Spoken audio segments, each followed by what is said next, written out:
Today we have with us Dr. Rakesh Agarwal.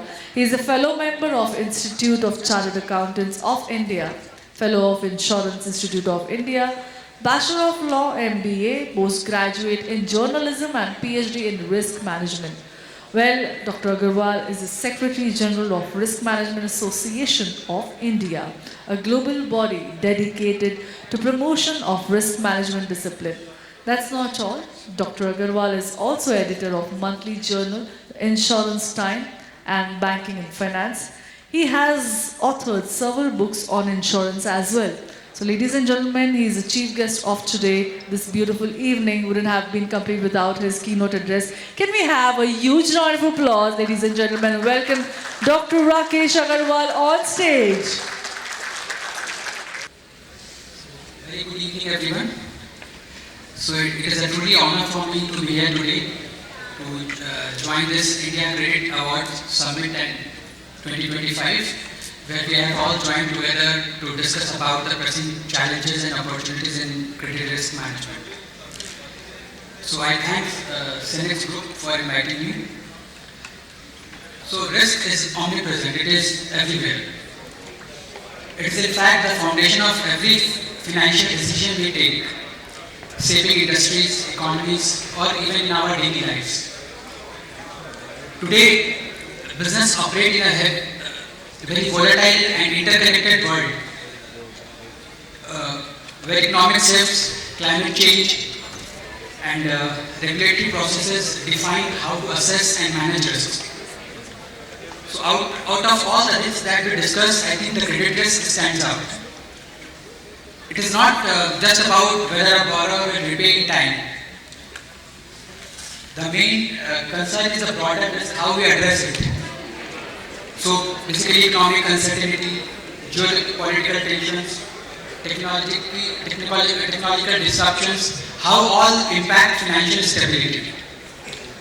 So since morning I think there have been a number of sessions, technical sessions on credit risk, how credit risk can be mitigated, how AI, ML can disrupt the industry, disrupt credit risk. So I think I will talk a little about the broader aspect of risk, which is also very important because ultimately it has a cumulative effect on the whole ecosystem of risk. So to understand it, we'll just discuss some of the few findings of reports from World Economic Forum.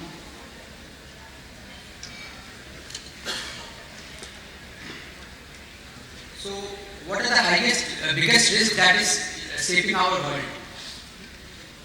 So, if we see the topmost right now would be the geopolitical tension and economic uncertainty around the world. So, the trade wars, shifting global alliances, and geopolitical conflicts had created widespread volatility, leading to unpredictable currency fluctuations and economic instability. So, we have seen the wars in Ukraine, in Israel, so all this has impacted the world. So we now cannot stay aloof from developments of the world. So all these things are impacting our country, our economy. Next would be the technological disruptions and cybersecurity risks. So AI in last few years, this has disrupted the market, and in everything I think AI is playing an important role. But again, they bring new threats also. Right now, cyber threats, data breaches and AI-powered fraud are some of the biggest challenges in financial industry. When we talk of climate change and environmental risks, again we do not focus much on this, but we need to integrate in the credit risk system also. So with rising natural disasters, we are seeing a direct impact on asset valuation, property loans and credit defaults. So regulators also are now demanding that climate risk be factored into credit risk framework. Again, all these challenges, the regulatory and compliance pressures are also increasing. So as we move on towards AI and more automation, the data privacy guidelines will be more regulated. ESG compliance will force business to rethink their strategies. And non-compliance will not only mean application of fine on companies, but also will lead to reputational damage and I think it would be very difficult to manage it unless we have a proactive approach. Again, interest rate and interest volatility, something happening in US or any other countries impacting us. So now not only we have to look for the surroundings in our country, but to the in global perspective.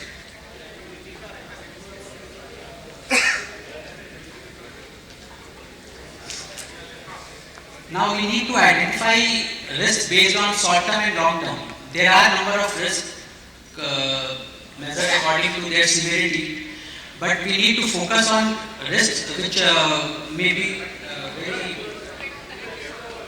may affect us in the short term, and we need to be prepared in long term too. So when we talk of short term, it can be state-based armed conflicts as we see in different countries around the world, extreme weather events. So we last saw the California wildfire in US. So there the country suffered a huge economic loss, and on top of it, large number of the people and the businesses are not insured. So it again, since it was US, I think they could have managed. But if this happens in any underdeveloping country or underdeveloped country, this can have a huge impact. So managing these extreme weather events will also be a great challenge. Cybersecurity and AI fraud. Again, as we move towards automation, cybersecurity will be a great challenge we need to overcome. And AI fraud, impersonation, then different factors that come while applying for loan and all, it also needs to be checked. So when we talk of long-term risk, I think climate change and ESG failures will be the topmost risk.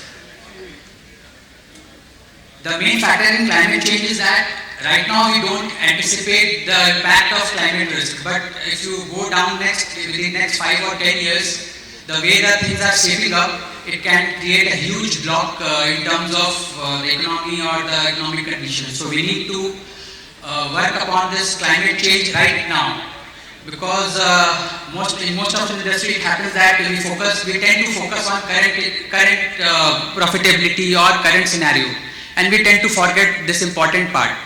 So again, all risk manager needs to integrate this climate change and ESG failure in their strategy. Again, demographic shift, aging population will reshape lending patterns, and along with pension funds risks. AI, automation and governance, again we need to have some solid regulatory perspective in terms of AI governance, because if it grows ungoverned, maybe a time will come when nothing will be in the hand of regulators. And since it is growing so fast and so quickly, we need to address this risk also.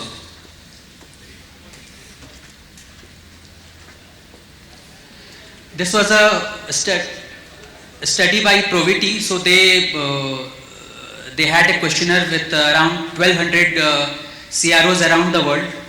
So again, they defined risk in terms of near-term and long-term risk.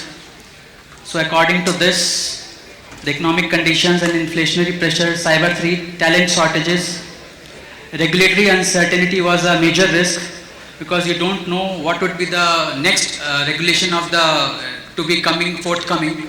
So you need to be prepared for it. Third party risk, again a lot of things are being outsourced. So in what way outsourcing should be done, in what manner it should be monitored, that is again a big challenge. In terms of long-term risk, we have market disruptions, AI and cybersecurity as we already discussed. Compliance burdens, again if we see the case of Paytm, it was a very good model, and due to regulatory intervention, the whole model broke away. So we need to be prepared that in case of this emergency, what next step we need to take. Technology disruption, it is always possible, since we are getting over dependent on technology. We need to have a business continuity BCP plan ready, so that in case of any adverse circumstances, we can manage the risk.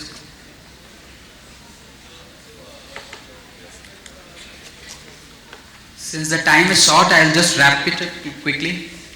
So, in terms of strengthening risk management framework, I think ERM is one of the big area that we need to focus upon. If we see the time of COVID, most of the companies were caught off guard because we didn't have a very strong framework. And risk management, in fact, was a subdivision sort of thing where it was handled by not a specific department, but maybe an additional role by maybe CFO or some other department, maybe CTO. So now the time has come that we need to have a strong and robust risk management framework for the company. So right now, Reserve Bank has issued some guidelines. IRDA, the insurance regulator, has also given some guidelines. But still, from a company perspective, we need to have some strong risk management framework and maybe an independent department which can report directly to the board, because the risk management is an essential function which can where the company's existence can be at stake. So this framework we need to make it more robust. With predictive analytics and AI need to be integrated, and robust governance and compliance. So this again needs to be on a company level. We need to structure governance parameters, how the thing need to work.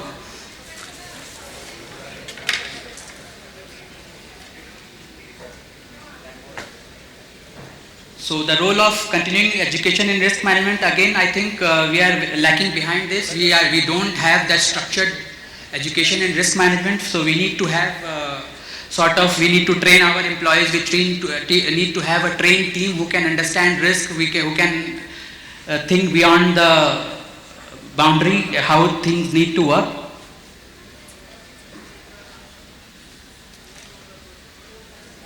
So in terms of future of credit risk management, so we need to have AI-driven credit models, need to have ESG integration, then integration of blockchain, and focus on RegTech and AI compliance. I think this would help in modeling risk management, credit risk management.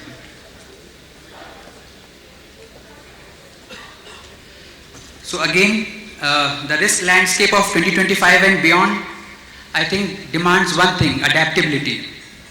So we must adopt a global perspective on risk management, leverage AI and predictive analytics for better decision making, strengthen ESG in credit risk frameworks, and invest in continuous learning and talent development. So I think our role is not just to manage risk, but to anticipate it, adapt it, and innovate through it. So with this, I think we can build a credit ecosystem that is resilient, inclusive, and customer friendly. Thank you.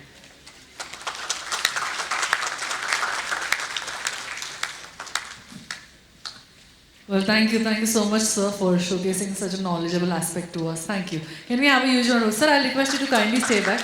Can we have a huge round of applause, everyone? Also, I'll request Rajat Deshpande, CEO and co-founder of Finbox, to kindly come on stage for felicitating Dr. Rakesh Agarwal, Secretary General Risk Management Association of India.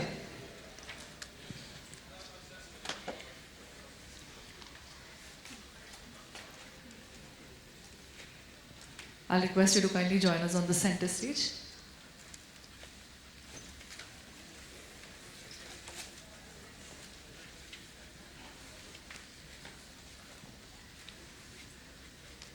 Sir, I'll request you to join us on center stage, yeah. Great. Can we have a huge round of applause, everybody? Thank you so much, sir. Great knowledgeable aspects.